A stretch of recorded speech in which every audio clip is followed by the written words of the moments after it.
अस्सलाम वालेकुम। आप देख रहे हैं मेरा यूट्यूब चैनल। आज आज एक नई वीडियो के साथ हाज़िर हुआ हूँ। इस वीडियो में हम डिस्कस करेंगे कि जब हम चिप्स कर लेते हैं तो उसके बाद ये चैम्फर यानी ये जो गोला होता है ये बनाना क्यों ज़रूरी है और इसको कैसे बनाना चाहिए। चिप्स की मैं मुकम्मल वीडियो शेयर कर चुका हूँ आपके साथ। उस वीडियो का लिंक इंशाल्लाह इस वीडियो के डिस्क्रिप्शन में मैं दे दूँगा। वहाँ पर जाके आपने चिप्स के बारे में मुकम्मल जो कैसे करनी है, कौन सा मटीरियल यूज़ करना है, वो सारी चीज़ें मैंने उस वीडियो में बताई हैं, वो आप वहाँ पर जाके देख सकते हैं। इस वीडियो में सिर्फ हम ये जो चैम्फर यानी गोला होता है ये साइडों पे आप बना हुआ देख सकते हैं। ये डिस्कस करेंगे कि ये कैसे बनाना है आपने। अक्सर जगहों पे मिस्टेक्स करते हैं मिस्त्री, और ये जो गोला होता है ये इसमें क्रैक्स आ जाते हैं और जो है पानी जो है वो दीवारों में सेम करता है। तो गोले की अगर थिकनेस की बात करें तो आपका कम से कम 4 से 4.5 इंच इसकी मतलब चौड़ाई होनी चाहिए। तकरीबन 2 से ढाई इंच ये दीवार के ऊपर और 2 इंच तकरीबन ये छत के ऊपर होना चाहिए। उससे ये होगा कि आपका ये जॉइंट जो होगा छत और चिप्स का, यहाँ से पानी जो है वो सेम करता है छतों में और ये पैराफिट वाल्स में। तो ये चिप्स गोले का ये फ़ायदा होगा कि आपका यहाँ से पानी सेम नहीं करेगा।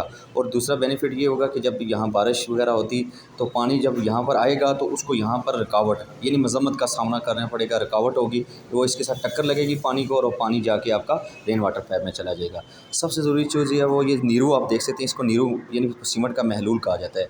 जब भी आपने गोला बनाना है सबसे पहले आपने पानी लगाना है, पानी लगाने के बाद ये सीमेंट का नीरू लगाना है। नीरू लगाने के बाद आपने ज़ीरो की चिप्स का जो है वो गोला बनाना है, और गोले को ऊपर जब आपने स्टील का गरमाला लगा लेना है तो उसको थोड़ी देर के बाद आपने इस तरह ये जो पेंट वाला ब्रश होता है इसके साथ इसको ऊपर थोड़ा सा पानी लगाना है।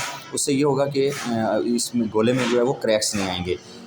अगर इंशाल्लाह आप इस तरह आप अपना गोला बनाएंगे घर की छत पे तो इंशाल्लाह आपके गोले में किसी किस्म के क्रैक्स भी नहीं आएंगे। और गोले की जो स्लोप मैंने आपको बता दी है वो इतनी अगर आप रखेंगे तो इंशाल्लाह आपका जो रेन वाटर पाइप पानी होता है सॉरी उसकी वजह से आपकी ये पैराफिट वाल्स वगैरह जो होती हैं इनमें सेम नहीं आएगी। बहुत ही इंपॉर्टेंट चीज़ है। अक्सर ये गोला बनाते हुए मिस्त्री मिस्टेक्स करते हैं जिसकी वजह से चिप्स का आप इतना ख़र्चा करते हैं लेकिन उसका कोई फ़ायदा नहीं होता, क्योंकि पानी जो है वो फिर भी सेम कर रहा होता है।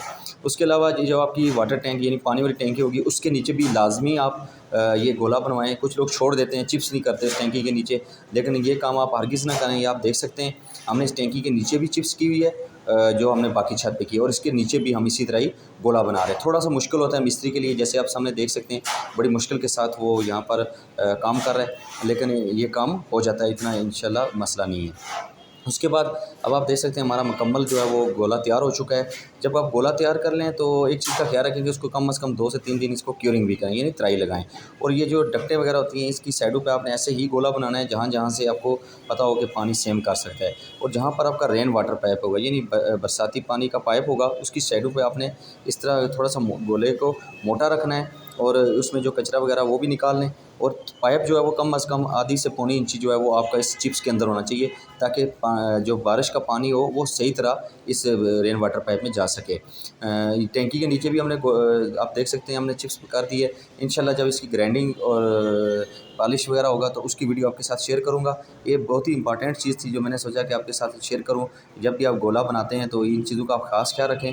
इंशाल्लाह आपके गोले में क्रैक्स भी नहीं आएंगे, और गोले का आपको बेनिफिट ये होगा कि आपका जो रेन वाटर पानी होगा, बारिशी पानी या आप छत वगैरह धोते हैं तो वो पानी गोले के साथ जाकर टक्कर मतलब लेगा, मजम्मत होगी इस गोले की, और वो दीवारों में सेम नहीं आएगी। वो पानी सीधा आपकी जो है वो रेन वाटर पाइप में जाएगा। इंशाल्लाह जब इसकी रगड़ाई और पॉलिश हो जाएगी तो फिर मैं इसकी आपको स्लोप भी चेक कराऊंगा कि इसकी हमने स्लोप कैसे मेंटेन की है, और इसकी रगड़ाई और पॉलिश का रेट क्या चल। अगर इसकी कॉस्ट की बात करें तो ये जो चिप्स का मतलब आप ठेका देंगे या लेबर रेट पे करवाएंगे तो ये गोला उस चिप्स के रेट में शामिल होता है। ये नहीं कि आपने गोले की अलग से पेमेंट करनी है। तो उम्मीद आपको वीडियो पसंद आई होगी। इंशाल्लाह नेक्स्ट वीडियो के साथ हाज़िर होता हूँ। अल्लाह हाफिज़।